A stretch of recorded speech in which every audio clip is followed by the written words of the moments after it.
golf enthusiasts, there's nothing better than a captain's choice golf tournament. Look out, girl. The 4 members of your team choose the best shot and everyone hits from there. All pressure is off and it's all fun. Right there. Very nice. We're broken up into teams and we were off.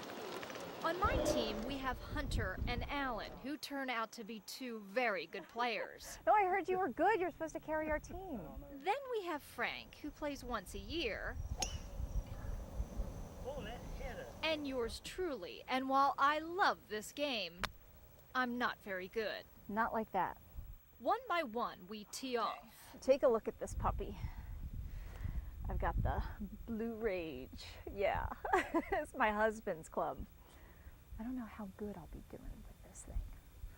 Probably rage is the operative word.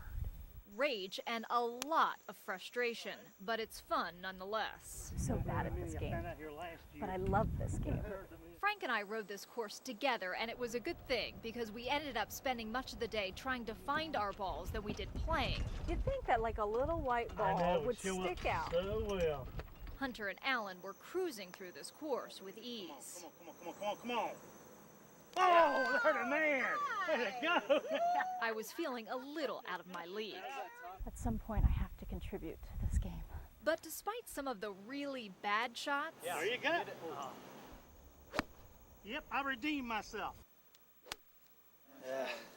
we all ended up with contributions to the day All right. that would keep us coming back for more. Nice. Come on, roll. Go in the hole. Oh, come on. Not enough. That's the putt. Whoa, wait a minute here, Frank. Come on. Now you can take a picture of me, by Yeah, golly. there you go. Good. Looky here. It's mine. In the hole. Look. I'm not that stoned. I'm just kidding. Sipping wine by the fire. Thousands come here to Chateau Morissette Winery to taste the many different wines. But while you're tasting in a cozy, relaxing atmosphere,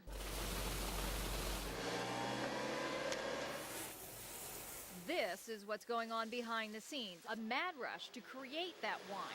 Before my work begins, a toast to the end of harvest. We got the last of our Niagaran today. Woohoo! To your personal lives.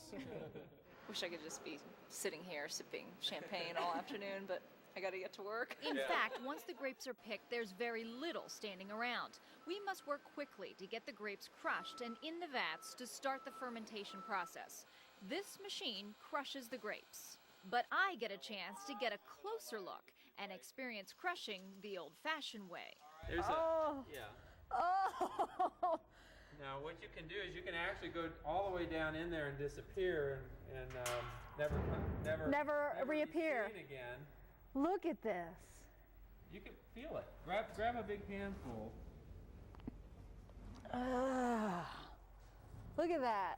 These rice hulls are added to the grape as a pressing aid. I stand on the modern-day crusher, a huge balloon that inflates and deflates against a strainer, which forces the juice out. Don't worry about any bacteria or dirt here. That's killed during the fermentation process. Anyways, this is a red fermenter of Cabernet Sauvignon. For the reds, the skins are included in the processing for color and taste. The juice is filtered, which sometimes gets on the workers, especially the new ones. That was a wine loss, by the way. We don't like to do that very often, but okay. for you, you're special. So But I'm not covered in wine, it's actually juice. hands, and it's sweet. This is sweet juice. Taste it. Ooh, It's very sweet. that's really sweet. It will need several more stages before it can become wine, and it needs to be exposed to as much air as possible. The yeast love air. They'll grow happier and faster, and they'll ferment the sugar to alcohol. Our final step, getting rid of the extras, the seeds, skins, and stems, or pumice. It's all weighed and taken to an area near the vineyard to be dumped, which is then used for composting. It's a busy, dirty job, but at the end of the day, it's one where you can sit back, relax, and enjoy the fruits of your labor. Use forced and compressed air. Ricky Williams shows me how we're going to clean it up. First, he tells me we have to hook up these hoses which attach to the ductwork and suck everything into this truck. Well, actually what it does when it comes through this big yellow hose you see here, goes into our truck. Now our truck has a storing bay, which is actually these little itty bitty doors here. All that dirt actually goes into the truck, and we store the dirt until the truck is completely full, and we take it to a landfill and we disperse the dirt. Our only defense against the dust, these tiny gadgets, a whip and a push ball.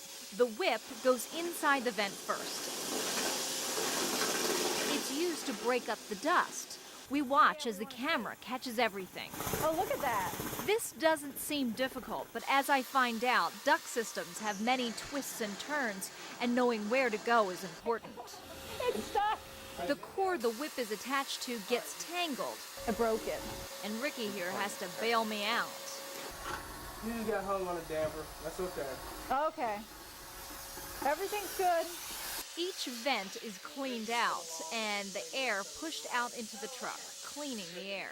One reason why is if you have allergies, if you have pets, and if you're kind of a clean freak, you don't want any other contaminants blowing back into your house, like surface dust, carpet dust, dust mites, anything like that. Since the homeowners frequently make fires in their fireplace, they want the chimney cleaned. Another messy job that requires 2 people. One holds the hose in place. I decline to do this part. The whip is then brought inside the chimney from up top. Sorry, I also decline to do this one. No roofs for me. So I hold the hose while the soot is cleared. Yeah, I can feel the stuff going through. A dusty, sooty mess is now tackled, so the homeowner can enjoy a fresh, clean house. What am I supposed to do? Darren tells me my job is to hold onto this hose, and he'll turn the machine on, which sucks all of this into the tank. Fantastic. I think. Oh God. What do I do? Am I doing this right? Yeah. It's gurgling. I do what I can to help, but I need a break. Oh, that's so bad. This job requires you to stand so close to the tank, and the smell is, well, what you'd expect. It smells so bad. Like you can't, I don't know how he gets up that close to it. Like he's bending over in it. That smell is just wafting into his face. Oh God. When you eat at a fast food restaurant, what makes it taste so good is the grease. But where does that extra grease go after the cooking is complete? The grease trap captures the grease coming out of the building before it hits the city sewer. That's right. This is the grease restaurants don't use. It sits waiting to be pumped out. That's just grease? That's all. There's no sewage in here, just grease. People put that in their body. That's exactly right. Oh yeah, it's terrible. And this is really a bad problem for the city sewer lines because it hardens in their lines and stops it up, and it's just real mess. The code has, every restaurant has to have a grease trap of some type. I can smell it already. Oh, it's terrible. You're in for a good job. However, I'm not exactly excited about being an employee. I don't want to. Like the septic tank job, all I have to do is hold this hose and it gets sucked up into a tank. But getting close enough to help is not easy. Oh. If the wind blows just right, it's okay. Yeah. If not, Stay then just downwind. forget it. My eyes are watering. It's so bad.